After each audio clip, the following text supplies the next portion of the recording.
Oke, selamat malam kawan-kawan semua. Kita berjumpa lagi. Kali ini saya tidak sendiri. Jadi untuk teman-teman yang sudah beberapa kali mengikuti konten-konten sebelumnya, kita akan tetap ya berdiskusi, ngobrol, sharing. Untuk yang baru pertama gabung, nama saya Muhammad Hussein Maulana. Saya Departemen Media di Federasi Serbuk Indonesia. Dan di samping saya ada Bung Adi Pratomo sebagai Ketua Umum Federasi Serbuk Indonesia. Jadi sekitar 3-4 jam yang lalu kita mendarat di Jakarta setelah melakukan rangkaian kegiatan pendidikan di anggota yang ada di Pontianak ya, Pontianak, di Singkawang, di Kalimantan Barat. Kita akan ngobrol, lebih tepatnya ya semacam question and answer gitu ya, Q&A dalam beberapa pertanyaan singkat gitu yang akan langsung hari ini spesial sekali dijawab oleh Pak Ketum Federasi Serbuk Indonesia. Oke, Tom, ceritain singkat dong soal Serbuk. Apa itu Federasi Serbuk Indonesia? Silakan. Oke, sebelumnya saya akan memperkenalkan diri juga. Nama saya Adi Pratomo, Ketua Umum Federasi Serbuk Indonesia yang menjabat sampai 2025. Ya, kalau nanti ada periode selanjutnya juga bisa lanjut. Harapan itu sih Kak Husen ya akan menjadi Ketua Umum Federasi Serbuk Indonesia selanjutnya. Ya, secara singkat begini. Serbuk Indonesia dibentuk tahun 2013. Oke. Itu dibentuk dari SBA yang ada di Kerawang, tepatnya di Jawa Barat. Ya. Ada Siamindo, ada Fujisit dan banyak lah. Oke. Itu terbentuk di tahun 2013 karena beberapa permasalahan itu Serbuk dibentuk di Jawa Barat. Lambat laun Serbuk menjadi federasi yang nasional. Oke. Karena sebelumnya memang cakupannya hanya ada di Kerawang. Sampai hari ini Serbuk sudah ada di Jawa Tengah, Ya. Jawa Timur sedang OTW, Ya. Sumsel sudah terbentuk di sana, Kalbar juga terbentuk. Artinya sudah ada 5 wilayah yang menjadi keanggotaan Federasi Serbuk Indonesia. Begitu Kak Husen secara singkat. Secara singkat ya soal Iya. Federasi Serbuk. Nah, kemenangan-kemenangan penting apa saja yang sudah pernah dicapai oleh Federasi Serbuk dari 2013 sampai sekarang? Mungkin nggak semua ya, tapi apa sih yang menurut Ketum penting untuk diceritain? Ya, sebenarnya banyak ya. Sebagai kemenangan federasi ya banyak.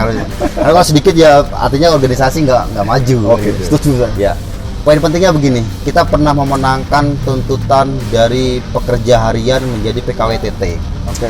Jadi di satu perusahaan itu PKWTT itu kerja permanen tetap ya? tetap. Oke. Jadi di satu perusahaan itu hampir 11 atau 12 3 tahun aku lupa secara detailnya, tapi itu sudah lama sekali. Mereka itu bekerja sebagai pekerja harian.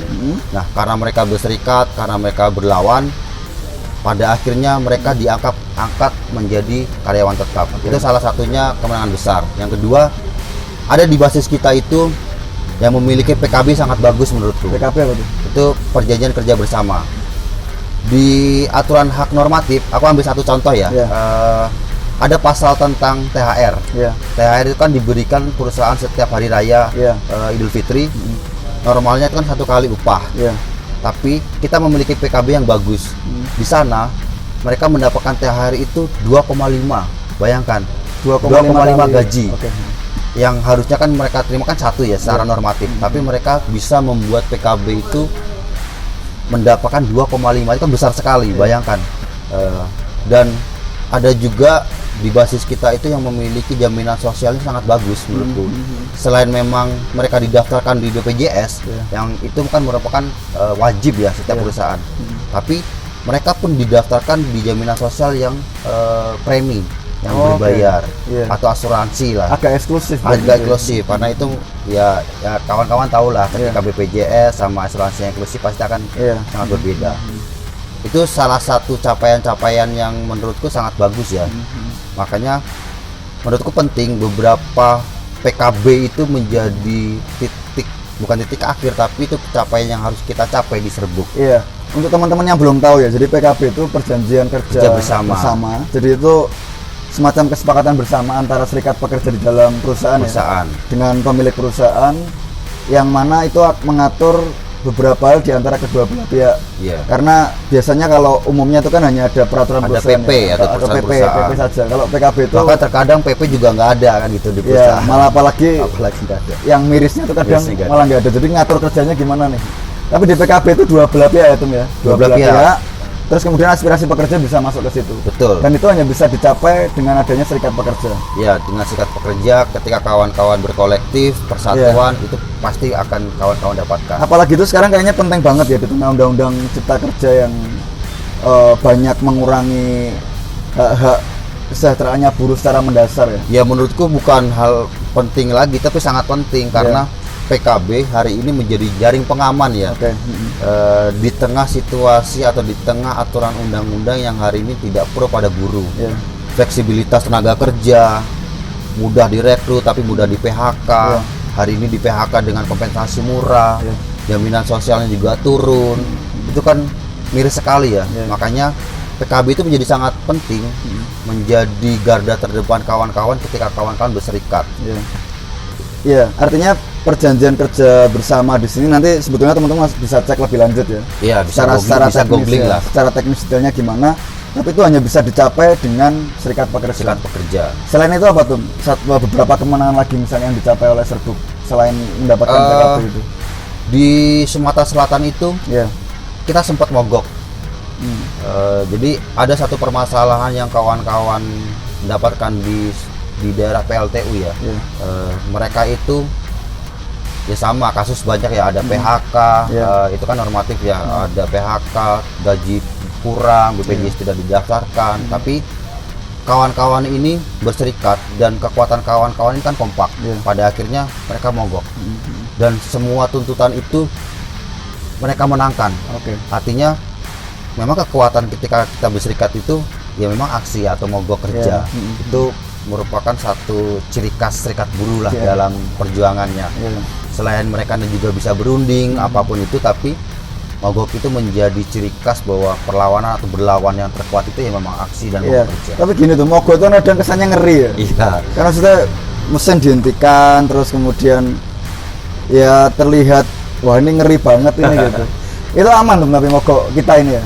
Mogok kita aman karena mogok itu kan memang dilindungi di aturan undang-undang ya.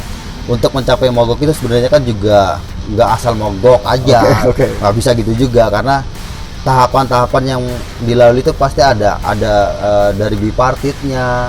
Apa tuh ada bipartit? bipartit itu ada perundingan Oke, perundingan antara ini ya pekerja sama sama pengusaha. pengusaha atau pemilik perusahaan. Terus Nah, itu tahapan-tahapan yang harus dilakukan. Ketika berunding pertama tidak mendapatkan hasil, ada perundingan kedua, ada perundingan ketiga, ya. dan ketika kita mau mogok, ya artinya tidak ada kesepakatan yang tercapai. Oke. Nah, maka dari itu kawan-kawan buruh itu bisa melakukan aksi atau mogok kerja karena apa? Dasarnya karena tidak ada kesepakatan. Oke, artinya nggak bisa langsung besok Nggak bisa, mogok gitu, nggak bisa. Itu kalau mogok seperti itu ya nanti kawan-kawan dianggap mogok ilegal ya. Oke. Pasti akan dihantam balik. Dan itu cukup banyak memberi kemenangan ya di beberapa perjuangan Serbuk. Pasti ya. Iya. Karena yang ditonjolkan adalah persatuan ketika kita berbicara tentang mogok atau aksi. Iya. Oke, itu misalnya beberapa capaian penting. Next nih, gitu. Federasi Serbuk, apa sih yang kemudian mau dicapai lagi nih oleh federasi ini gitu di tengah beragam masalah yang Oke. banyak gitu. Iya. Salah satu poin penting yang akan kita capai, Iya. tapi dua sih. Kalau satu nanti salah. Satu adalah kita pekerja muda. Nah, gimana tuh pekerja muda? Kita konsen dengan kawan-kawan pekerja muda. Pekerja muda itu di kisaran pekerja yang berumur dari 19 sampai umur 35 ya. 35, oke. Kenapa itu menjadi sangat penting?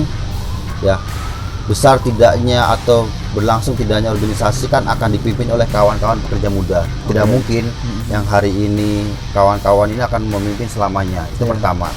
Yang kedua, di tengah situasi aturan yang tidak berpihak pada pekerja muda, artinya tadi seperti yang aku jelaskan di awal bahwa jaminan pekerjaannya tetap itu kecil, kesehatannya jadi kecil, kesejahteraannya jadi menurun, itu menjadi sangat penting kawan-kawan pekerja muda ini membangun kekuatan atau perspektif mereka dibangun dengan baik.